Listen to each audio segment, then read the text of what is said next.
కాంగ్రెస్ పాలనలో అరాచకాలు మితిమీరిపోతున్నాయి. పెద్దపల్లి జిల్లాలో మరో చెక్ డ్యాం కూల్చివేతకు గురైంది. అడవి సోమన్పల్లిలో మానేరు నదిపై నిర్మించిన చెక్ డ్యాంను ధ్వంసం చేశారు. నవంబర్ 21న తనుగుల విధ్వంసం మరవకముందే ఈ చెక్ డ్యాం ధ్వంసం కావడంపై పలు అనుమానాలు వ్యక్తమవుతున్నాయి. ఉదయం వరకు బాగానే ఉన్న చెక్ డ్యాం మధ్యాహ్నం వరకు కూలిపోయి కనిపించింది.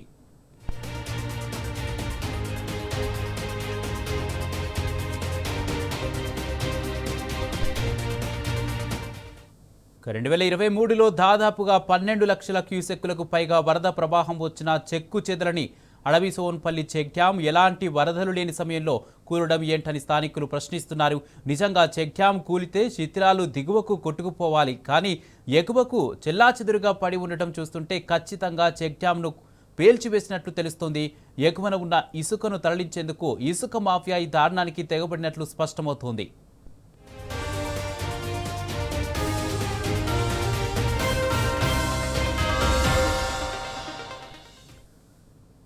సాగును సస్యశ్యామలం చేయడమే లక్ష్యంగా బీఆర్ఎస్ ప్రభుత్వం 40 కోట్ల రూపాయలతో అడవి సోమన్పల్లి చెక్ డ్యాంను నిర్మించింది. దీంతో పరిసర ప్రాంతాల్లో భూగర్భ జలాలు పెరగడంతో పాటు కుడి ఎడమ పంట పొలాలకు సాగునీరు అందింది. మత్స్యకారులకు ఉపాధి లభించింది.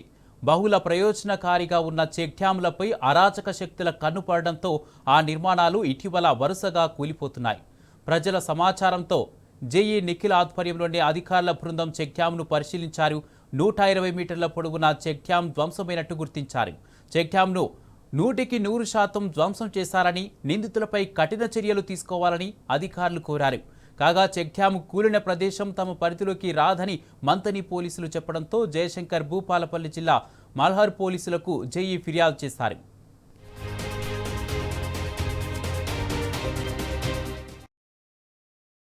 పాలనలో అరాచకాలు మితిమీరిపోతున్నాయి. పెద్దపల్లి జిల్లాలో మరో చెక్ డ్యాం కూల్చివేతకు గురైంది. ఇదే అంశానికి సంబంధించి పూర్తి అప్డేట్స్ మా ప్రతినిధి రమేష్ అందజేస్తారు. రమేష్, తనుగుల చెక్ డ్యాం ధ్వంసం మరవక ముందే పెద్దపల్లి జిల్లాలో మరో అరాచకం అయితే కొనసాగుతుంది. అడవి సోన్పల్లి చెక్ డ్యాంను నేలమట్టం చేసినట్టుగా తెలుస్తుంది. ఎవరు ఈ ఘాతకానికి పాల్పడ్డారు? దీనికి సంబంధించి పూర్తి అప్డేట్స్ ఏంటి?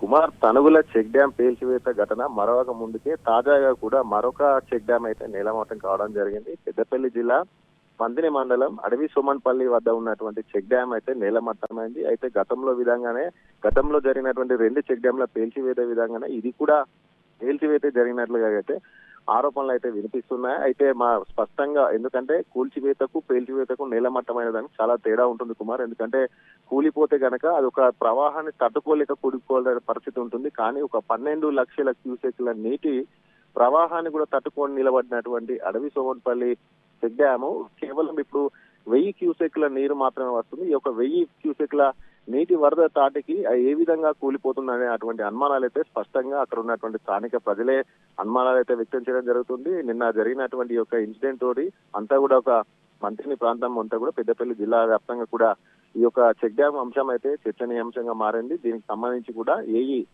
మంత్రి ఏఈ కూడా నిఖిల్ కూడా దీనిపైన చెక్ డ్యాం పరిశీలించిన తర్వాత కూడా మంత్రిని పోలీసులకు ఫిర్యాదు చేశారు. మంత్రి పోలీసులకు ఫిర్యాదు చేసినప్పటికీ కూడా తమ జ్యూరిడిక్షన్ కాదు అని చెప్పిన నేపథ్యంలో ఈ రోజు మల్హర్ అంటే భూపాలపల్లి జిల్లా మల్హర్ పోలీసులకు అయితే ఈ రోజు ఫిర్యాదు చేస్తున్నట్లుగా కూడా నిఖిల్ వెల్లడించడం జరుగుతుంది. ఆయన కూడా స్పష్టంగా కూలిపోయిన దానికి పేల్చిన దానికైతే తేడా అయితే స్పష్టంగా కనిపిస్తుంది. ఎందుకంటే కూలిపోతే కనుక, ఎందుకంటే గతంలోనే 12 లక్షల వరద నీటిని తట్టుకున్నది ఈ యొక్క చెక్ డ్యాము. కానీ ఇప్పుడు 1000 క్యూసెక్ల నీటిని తట్టుకోలేకపోయిందనేటువంటి అనుమానం కూడా కూడా వ్యక్తం చేయడం జరుగుతుంది. దీనిపైన పూర్తి స్థాయిలో కూడా విచారణ చేపట్టాలంటూ కూడా ఆయన పోలీసులకు ఫిర్యాదు చేయడం జరుగుతుంది. అంతేకాకుండా గతంలో ఏదైతే మనము తనుగుల అంటే పెద్దపల్లి జిల్లా గుంపుల మండలం, అటు జమ్మికుంట మండలం తనుగుల గుంపుల మధ్యలో ఉన్నటువంటి మానేరు నదిపైన ఉన్నటువంటి చెక్ డ్యామ్ ను కూడా గతంలో ధ్వంసం చేయడం జరిగింది. దానిపైన కూడా పలు అనుమానాలు ఉన్న నేపథ్యంలో అక్కడికి కూడా మన బీఆర్ఎస్ బృందం అంతా కూడా వెళ్ళింది. అలాగే మాజీ మంత్రి, ఇరిగేషన్ శాఖ మాజీ మంత్రి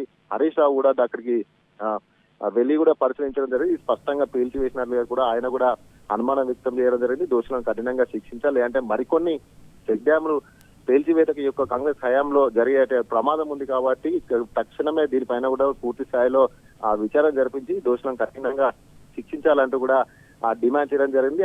హరీష్ రావు గారు చెప్పిన విధంగానే ఈ రోజు నిన్న జరిగినటువంటి మరొక చెక్ డ్యాం అయితే నేలమట్టం కావడం అయితే స్పష్టంగా మనకు కనిపిస్తుంది. ఎందుకంటే కాంగ్రెస్ ప్రభుత్వం వచ్చినప్పటి నుండి ఈ యొక్క చెక్ డ్యాంల పరంపర కూల్చివేత కొనసాగుతుంది. అంతేకాకుండా పెద్దపల్లిలో గతంలో కూడా మన పెద్దపల్లి మండలం భోజనపేట గ్రామంలో కూడా హుసేన్ మియా వాగు పైన కూడా చెక్ డ్యామ్ పై పేల్చివేయడం జరిగింది. అక్కడ జిల్స్టన్ 6 అంటే పేలుడు బాంబులు వంటి వాటిని పెట్టి కూడా పేల్చివేయడం జరిగింది. వారిని కూడా అక్కడ ఉన్నటువంటి రైతులు భారీ శబ్దాలు రావడంతో వారిని పట్టుకొని నేరుగా పోలీసులు అప్పగించడం జరిగింది. వారిపైన కూడా ఇప్పటి వరకు ఎలాంటి కేసు లేదు, ఎలాంటి దోషులను శిక్షించిన ఘటన లేదు. కాబట్టి హరీష్ రావు ఏదైతే చెప్పిందో మరి కొన్ని పేల్చేటువంటి కుట్రలు జరుగుతున్నాయి. ఇసుక మాఫియా కావచ్చు, కాంగ్రెస్ నేతలు అండదండలు కావచ్చు, మొత్తానికి అయితే కేసీఆర్ నిర్మించినటువంటి యొక్క రైతులను మేలు జరిగేదని నిర్మించినటువంటి వీటిపైన కూడా కుట్రలు జరుగుతున్నాయి. కాబట్టి వెంటనే దోషులను శిక్షించాలని డిమాండ్ చేయడం జరిగింది. కాబట్టి ఏదైతే అనుమానాలు వ్యక్తం చేశారో ఆ విధంగానే నిన్న మరొక చెక్ డ్యామ్ అయితే నేలమట్టం కాదు. ఇప్పటికైనా కూడా స్పందించాలి, దోషులను కఠినంగా శిక్షించాలి. లేదంటే